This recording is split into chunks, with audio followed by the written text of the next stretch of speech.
break the set. That's fine. Okay, so on this channel, I spend a lot of time being curious about the world around me. But one of my deeper hopes for this channel, besides just sharing incredible stories, is that these videos would make you curious about the world outside your door. Here's the thing though, you can be curious all day long. You can ask so many questions, but that's not that helpful if you don't know how to find answers. And that's something I've never really talked about. So that's what this video is. I'm gonna take you through some of the steps and strategies that I use when I'm researching a Michigan science or history story. And my hope is that by the end, you'll be able to apply some of those things for yourself and learn incredible things about the world around you, no matter where in the world you are. Also, you do not need to be a scientist or a historian to get something out of this. If you can read, have access to a library or a decent internet connection, and are willing to ask a ton of questions, you are like 90% of the way there. Finally, if you get to the end of this video and realize you want to learn more about this, or you want to learn how to share the things you're learning, awesome, love it, I've got some resources for you there too. Okay, let's do this. Often, my ideas for videos come from some really basic questions. What is that thing?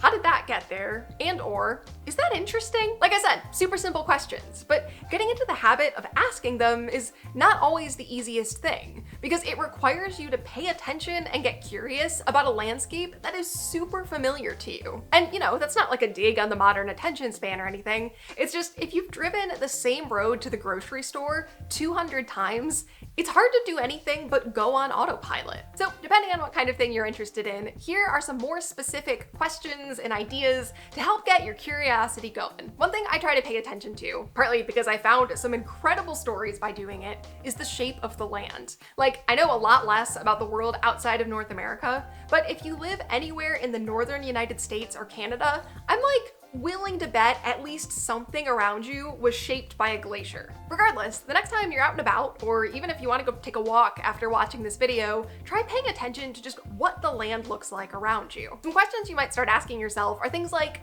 why is all of downtown on a hill? Or where did that cliff come from? Or why are all of the beaches around me rocky when I know ones in other places are sandy? Even the absence of something can be a place to start asking questions. So if you're looking around and thinking, the land around me is completely flat and featureless, why? Now, if you're not into geology, if you're more of a history or architecture or engineering person, you might start paying attention to the buildings around you. So here some questions might look like, why are all of the buildings made of the same color of stone in a certain neighborhood? Or why don't any of the houses in this area have garages? Or why are so many houses new? Why are they identical? You could even ask things like, when did my city get its first skyscraper and why? And finally, one more area where I tend to ask a lot of questions is with local names and landmarks. At least around me, a lot of streets are named after people. So I've been trying to figure out why and what they did to get a street named after them. That might be true for you as well. Or maybe you've got a local park or a statue or a road with just an interesting or funny name. As a tip, you have probably forgotten that some of the things around you are objectively very weird. If you start asking questions like this, the odds are pretty good that you're eventually going to find something you're curious about. But also, I recognize that curiosity is a muscle. So if you're not used to asking questions, it can be hard to get started. So when I am completely stuck and just don't know where to start looking for stories, here are some of my go-tos. First, I think I have read every Michigan-themed article on Atlas Obscura. It's a website with all kinds of weird, quirky, fascinating stories, and it's a great place to start gathering ideas. Another go-to of mine is just Googling local myths and legends for an area I'm interested in. Usually I can find something there that makes me go, where did that story come from? Or, is that true? Third, libraries are a magical place. There is a whole Michigan-themed section of my library, so I've spent a lot of time just wandering through there, picking books off the shelf at random. Fourth, if you know what field you're interested in, your nearest college or university might have some really good resources for you. And finally, my secret weapon, tourism websites. Visitors bureaus are all about hyping up their area and trying to get people to visit. So the odds are pretty good that their website or social media account just features all of the local gems. So for instance, last spring, I made a video in a place called Bay Degree, and it was all about investigating this legend of the singing sand. Well, that's an idea I got from following the local Visitors Bureau's Instagram account. They, at one point, posted this picture of a beautiful beach, and just like in passing, mentioned that there was a legend that if you remove the sand from the beach, it stops singing. And as soon as I came across that, my first question was just, why? And on that note, once you have your question, once you've found this thing you're curious about, what do you do with that? Well, if you found your question while browsing through the library or reading an article online somewhere, cool, you might have already found the answers that you need. But what if you have a question like I did? Like, why would the sand stop singing if you removed it from a local beach? What do you do then? Hello! I feel like this part of the video is low-key like how to effectively Google things 101, but there's more to it than that because I've discovered a few tips and strategies and things that not everybody knows. So here's how I learn stuff. Before I get into that though, one thing I do want to say is that something I didn't talk about when I was filming yesterday that is just an incredible, priceless resource is people in your community. There is so much you can learn from books and articles and doing the kind of research that I'm about to do right now, but I have just learned so much from talking to people who have lived in my community longer than I have. That said, if I don't have somebody to talk to, here's the kind of stuff I'm doing. So I usually start searching just really close to the topic. So in this case, I'm curious about Bay Degree, I'm curious why the sand at that beach sings, and I'm curious why it would stop singing if you removed it from the beach. All right, so I've just Googled Bay Degree singing sand, and the first thing that pops up is me, so that's nice. But as I'm scrolling through the page here, so okay, we've got something from Roadside America that mentions the singing sand. I think that's a radio station. I'm not seeing anything here that I'm definitely like willing to hang my hat on. I'm not seeing anything that I'm like very confident is going to be accurate. In general, I try to find as much research as possible from peer-reviewed papers. So papers that researchers have published in a journal that's been reviewed, that's been checked over, that kind of thing. If I can't find anything like that, or when I'm just doing a general search, I'll generally look for websites that end in .edu. They're not always perfect, but it does mean they're affiliated in some way with a school or university. So they tend to have a little bit more going for them. Okay, so I could keep scrolling through this list forever. I know I'm not gonna find anything though, so I'm gonna switch tactics a bit and I'm gonna go more general. Why does sand sing?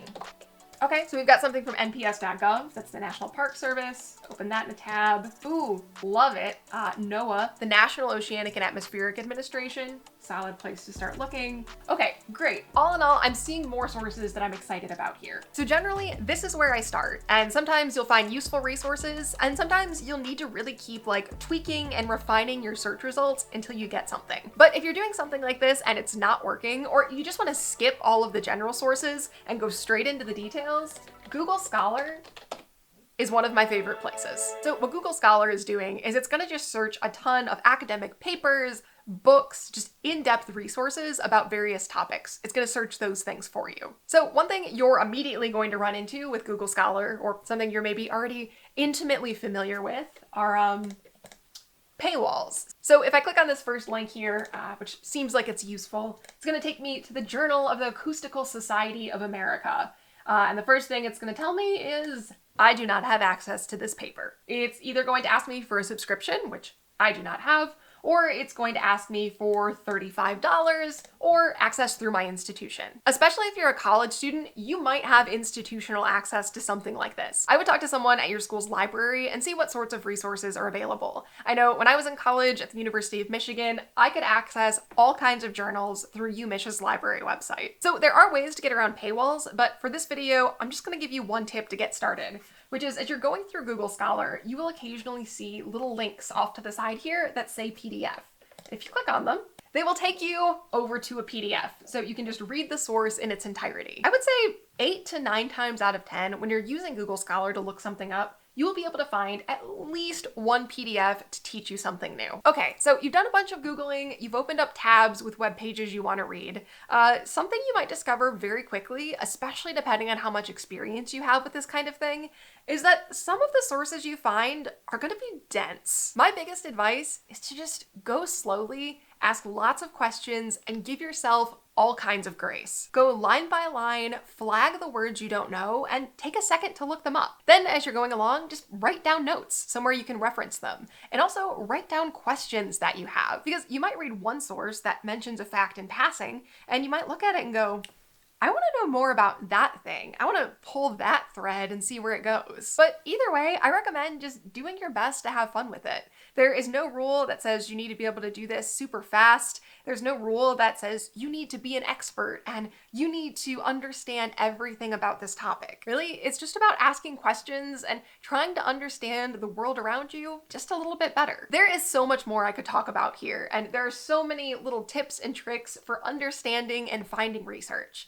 But I think this should be enough to get you started. So back to the couch. Okay, so at this point, you might be done. You might be sitting here like, heck yeah, I just learned something cool about my hometown. I'm ready to move on with my day. But what if you're sitting there feeling like, oh my gosh, that was super cool. Now I need to tell everybody I know about it. I would say that the first step is figuring out how you want to share those stories. Do you just want to talk to a friend or a family member? Do you want to start a podcast or a YouTube channel? Do you want to start a little blog? Second, I would say after identifying how you want to share your stories, the most important thing is just making sure your stories are accurate. It is really easy to get things wrong. So I often make sure that the key facts in my videos are backed up by at least 2 and sometimes 3 independent sources. Then after that, you've got some experimenting to do. There is a lot that goes into figuring out how to tell stories in the most compelling, authentic way for you. But honestly, I love teaching about this kind of thing. As part of my regular work, I do a lot of consulting and editing. So if you want to sit down one-on-one on a video call and have me review something you've written and give you feedback, cool, let's do it. Or if you want to set up coaching and have me walk you through everything I know about science storytelling and how to create educational videos, that sounds amazing. One way or another, I hope the things I shared in this video can help you find some incredible stories around you. Because the stories are out there, and for me, learning how to find and understand them has made the entire world seem that much more magical. So hey, thanks for being here for a different kind of video. I hope you learned something cool, and beyond that, I'll see you soon.